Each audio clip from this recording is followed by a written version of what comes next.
Bismillahirrahmanirrahim. Subhana ay tanzihun allazi asra bi'abdihi Muhammadin sallallahu alaihi wasallam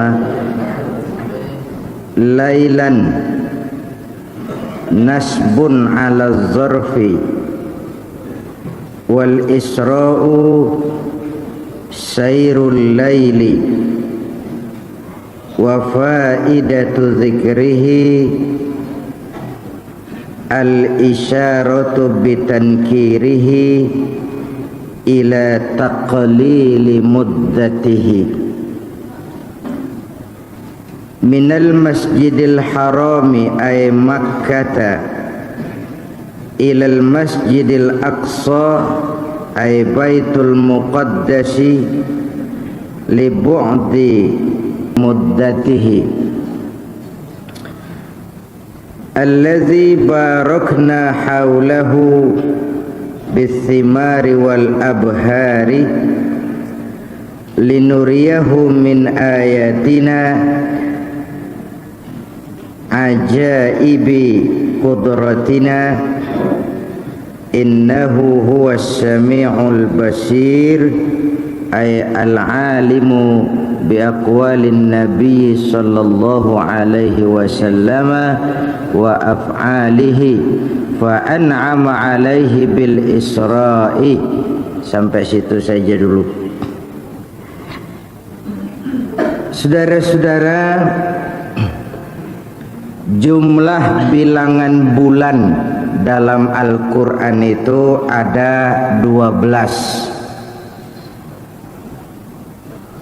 Dimulai ngitungnya dari Muharram, Safar, Rabiul Awal, Rabiul Tsani, Jumadal Ula, Jumadil Tsaniyah, Rajab, Sya'ban, Ramadan, Syawal, Zulqa'dah, Zulhijjah. Dari 12 bulan itu ada 4 bulan yang oleh Quran disebut Ashhurul Hurum, bulan-bulan yang dihormati, bulan-bulan yang punya nilai istimewa, bulan-bulan yang di dalamnya Nabi tidak diizinkan berperang. Ashhurul Hurum ada 4, yang 3 bergandengan, yang 1 rada misah. Yang rada misah itu Muharram, yang bergandengan itu Rajab, Sya'ban, Ramadan. Itu 3 bergandeng dia. 4 bulan ini Rajab, Sya'ban, Ramadan ditambah Muharram termasuk 4 bulan yang disebut Ashhurul Hurum. Nah, kita sekarang masuk minggu pertama bulan Rajab. Bulan Rajab ini banyak ibadah-ibadah sunnah yang dianjurkan kepada kita, antara lain puasa sunnah Rajab. Tetapi kenapa saya selingi dulu? Karena dalam bulan Rajab ini ada satu peristiwa besar, peristiwa masa lalu, tapi yang punya visi jauh ke depan.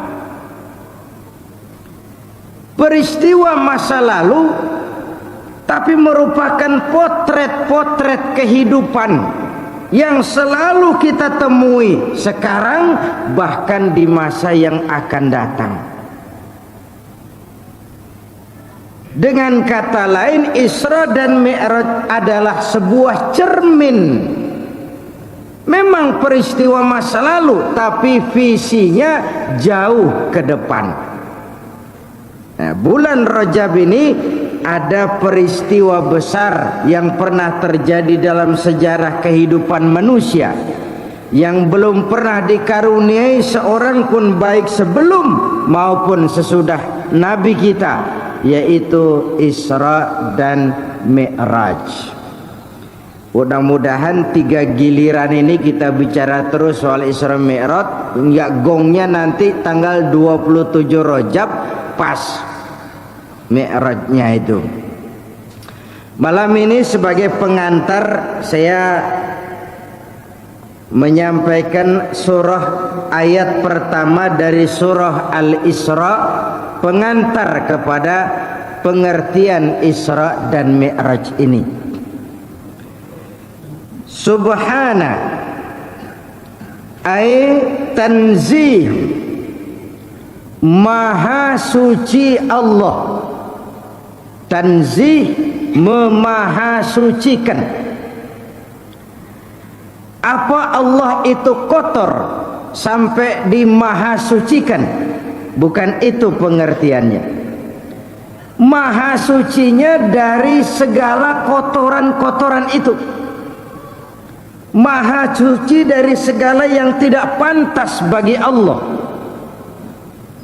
Ini disebut tanzih. Segala hal yang tidak layak bagi Allah itu singkirin, itu tanzih. Cleaning, membersihkan segala yang tidak pantas buat zat Allah, itu disebut tanzih. Maha suci Allah. Maha suci apa? Maha suci dari segala kelemahan, maha suci dari segala ketidakmampuan, maha suci dari segala kekurangan. Maha suci. Ini disebut kalimat tasbih. Dan kalimat tasbih itu agak jarang-jarang digunakan oleh Quran. Coba, kalau istilah kita ini sebenarnya kalimat ini kalimat gacoan. Yang namanya gacoan nggak sembarangan keluar, kan begitu? Coba saja lihat kalimat tasbih. Allah dalam Quran menceritakan bagaimana Ia menciptakan langit dan bumi. Enggak pakai kalimat tasbih, biasa aja. Allah menceritakan bagaimana peristiwa-peristiwa yang ajaib terjadi. Nabi Ibrahim dilempar ke api enggak kebakar, diceritakan dalam Quran, tapi kalimat redaksinya biasa saja. Allah menceritakan bagaimana bahtera Nabi Nuh selamat, bagaimana Fir'aun ditenggelamkan di Lautan Merah, bagaimana Nabi Zakaria, bagaimana semuanya itu dengan redaksi biasa. Nah, istimewa itu kan lain. Kalau istimewa pakai telur itu namanya istimewa. Istimewa untuk menceritakan Isra dan Mi'raj ini, Allah memulai ayatnya dengan tanzih, subhanallazi, ay subhanallahillazi. Itu ada lafaz yang mahzub dalam ilmu balaghah. Begini, ini akar katanya dulu nih. Dalam gramatika Arab, susunan kalimat iga dalam ilmu balaghah, ada kalimat ijaz, ada kalimat musawat, ada kalimat itnab dengan to. Ijaz kalimat yang maksudnya lebih banyak dari suku katanya. Ini ijaz namanya. Kalau itnab, banyakan kata-katanya sama maksudnya. Nah, kalau kata-kata dengan maksud seimbang, itu namanya al-musawat, kalimat seimbang. Quran lebih banyak menggunakan ijaz, kalimatnya dikit maksudnya banyak. Subhanallazi, di situ ada kata subhanallahillazi, kalimatnya diijazkan menjadi subhanallazi. Ini kalau contohnya ke ayat rada susah terima. Sekarang contoh sehari-hari deh. Ada kebakaran, yang orang teriakan atuh, tolong, tolong, segitu aja kan. Tapi dalam kalimat tolong itu banyak bener kalimat tuh. Ambil ember, cari air, radio di dalam, televisi belum dipindahin, itu semua terwakili oleh tolong, segitu doang. Maksudnya banyak, tapi yang keluar cuma satu kalimat, tolong. Ini harus pakai kalimat ijaz namanya. Kalimatnya ringkas, maksudnya banyak. Nah kalau diurain keburu habis sebarang. Ini ijaz namanya. Nah kalau kalimat dengan tujuan sama itu musawad. Nah kalau itnab kalimatnya banyak, maksudnya dikit. Contoh, orang mau minjem duit. Tuh datang ke rumah kita, habis kita diulukin. Oh bapak memang anu ujung-ujungnya yaitu itu namanya itnab. Kalimatnya lebih banyak daripada isinya. Bahasa bunga namanya, bahasa bunga. Kayak anak kita zaman muda mau menyatakan cinta, wah ngayap dulu. Manggarai, klender, cakung, ujung-ujungannya mah aku cinta padamu, kan begitu. Itu namanya kalimat bunga. Kalimatnya lebih banyak daripada maksudnya. Nah Quran lebih banyak menggunakan kalimat ijaz. Maksudnya kalimatnya ringkas, isinya banyak. Subhanallazi itu ijaz. Di situ ada subhanallahillazi, maha suci Allah, dan ini disebut kalimat tasbih. Kalimat tasbih enggak sering digunakan dalam Quran, cuma beberapa saja. Cuma beberapa saja. Artinya apa? Allah sampai mempertaruhkan kesuciannya. Masya Allah, ini udah nggak tanggung nih kalimat. Maha suci Allah, maha suci dari segala kelemahan, maha suci dari segala ketidakmampuan, dipertaruhkan kesuciannya. Ini artinya untuk menjamin kebenaran kalimat sesudah subhanallazi. Ini benar-benar yang mau dijelasin gitu maksudnya. Allah sampai mempertaruhkan kesuciannya, sesuatu yang enggak lazim, enggak umum dalam Quran. Ya. Allazi asra bi 'abdihi, maha suci Allah yang telah menjalankan hambanya, ai bi Muhammadin. Yang dimaksud hamba di sini adalah Nabi kita Muhammad sallallahu alaihi wasallam. Nah, saya tafsir ayat dulu nih, nanti baru kepada peristiwa Isra dan Mi'raj. Maha suci Allah yang telah menjalankan hambanya. Coba saudara lihat. Dimulai dengan kalimat ijaz, subhanallazi. Apa yang mau diceritakan?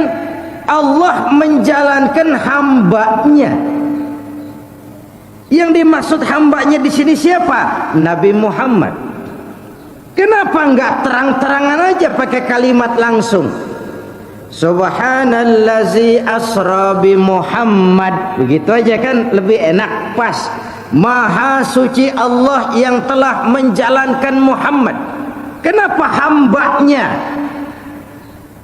Nah, menurut tafsir Al-Maraghi, saya kutip dari tafsir lain. Kalimat bi abdihi di sini mengandung dua data. Ya, hambanya. Data pertama, Isra dan Mi'raj itu terjadi dengan roh dan jasad. Ini dalilnya. Ada yang bilang Nabi Muhammad Isra itu rohnya saja, ada yang bilang jasadnya saja. Yang benar dua-duanya, ruhan wa jasadan, rohnya juga, jasadnya juga. Dalilnya apa? Asra bi'abdihi, maha suci Allah yang telah menjalankan hambanya. Orang dipanggil hamba kalau ada ruhnya, ada jasadnya, kira-kira begitu. Ruh doang kagak ada jasadnya, namanya pocong. Jasad doang gak ada ruh, namanya mayit. Lah kalau mayit Isra Mi'raj, malaikat pada kabur. Ini data pertama, bi'abdi. Lalu data yang kedua, ayat ini merupakan pengakuan Allah bahwa cuma ada kalimat, nggak langsung aja, Muhammad ini benar-benar hambaku, kata Allah. Masya Allah, diakui oleh Allah. Muhammad itu hambaku, maka dipanggil bi'abdi, itu hambaku yang aku jalankan. Kita penasaran, kalau cuma urusan itu doang, apa kita bukan hamba Allah? Iya, kita ini hamba Allah. Kata siapa? Kata kita. Kalau kata kita namanya ngaku.